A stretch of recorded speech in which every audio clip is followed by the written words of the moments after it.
अस्सलाम वालेकुम।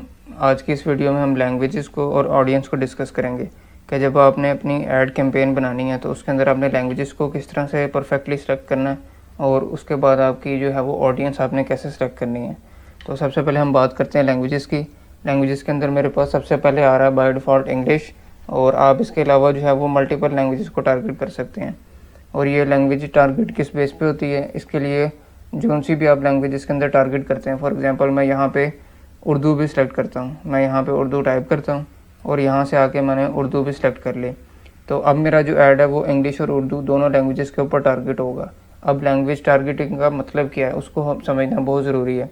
उसके लिए गूगल सबसे पहले क्या देखता है कि जिस ऑडियंस को आप अपना ऐड दिखा रहे हैं उसके ब्राउज़र की लैंग्वेज कौन सी है।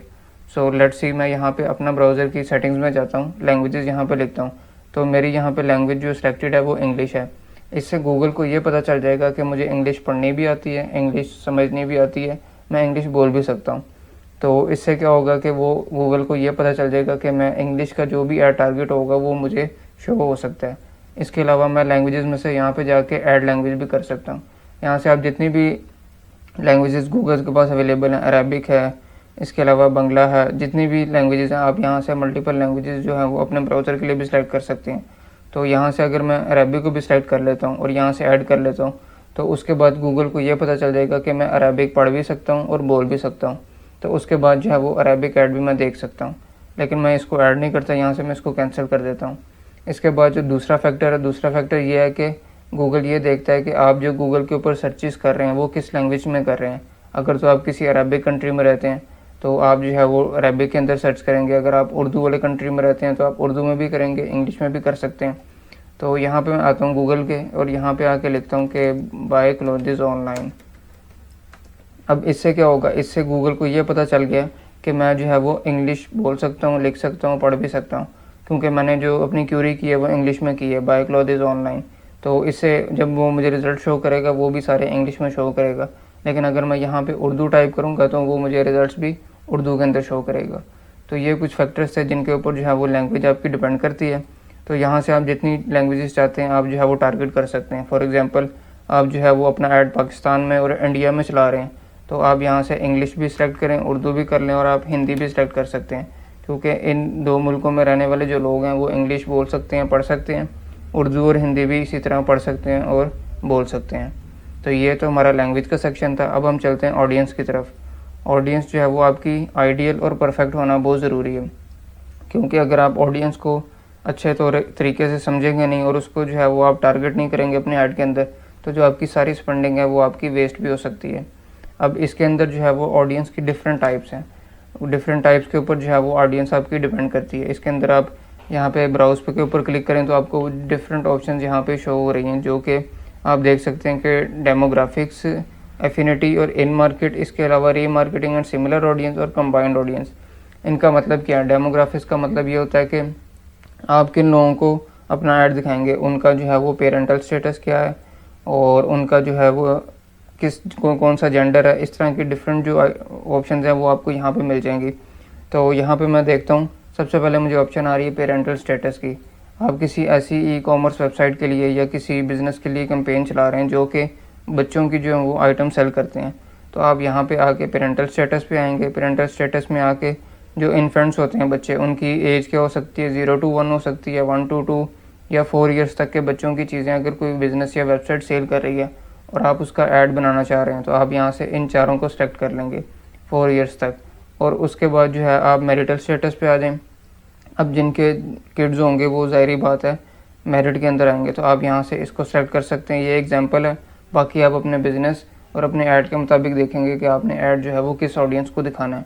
इसके अलावा आप एजुकेशन को सेलेक्ट कर सकते हैं कि फॉर एग्जांपल मैं यहाँ पे करंट यूनिवर्सिटी स्टूडेंट को सेलेक्ट कर देता हूँ। और इसके अलावा होम ओनरशिप स्टेटस के अंदर आप आ जाएँ। इसके अंदर आ रहा है कि होम ओनर्स होने चाहिए या रेंटर्स होने चाहिए। आप इसको जो है वो दोनों को सिलेक्ट कर लें या एक भी सिलेक्ट कर सकते हैं। तो मैं यहाँ से इसको दोनों को सिलेक्ट कर सकता हूँ कि जो रेंट पे रहते हैं वो भी मेरा ऐड देखें और जो ओनर्स हैं वो भी मेरा ऐड देख सकते हैं। इसके अलावा एम्प्लॉयमेंट है, वो किस कंपनी में जो है वो है उस कंपनी का साइज़। इसके अलावा इंडस्ट्री के किस इंडस्ट्री से उनका ताल्लुक़ हो, आप जो है यहाँ से सिलेक्ट कर सकते हैं अपने जो है वो डेमोग्राफिक्स की बेस पे। तो मैं यहाँ से कोई सी 2 या 3 सेलेक्ट कर लेता हूँ आपको सिर्फ समझाने के लिए। तो ये यहाँ से आपने क्या किया, डेमोग्राफिक बेस्ड आपने जो है अपनी ऑडियंस को सेलेक्ट कर लिया। अब इसके अलावा दूसरी ऑप्शन है एफिनिटी की।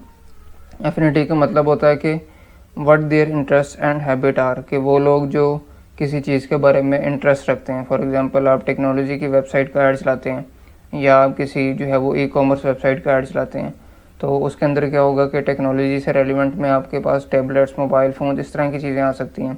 तो आप ऐसे लोगों को अपना ऐड दिखाएं जो कि इसके मतलब सर्च कर रहे हैं, उनके बारे में ब्लॉग पोस्ट पढ़ रहे हैं या उसके बारे में कोई ना कोई परचेजिंग कर रहे हैं।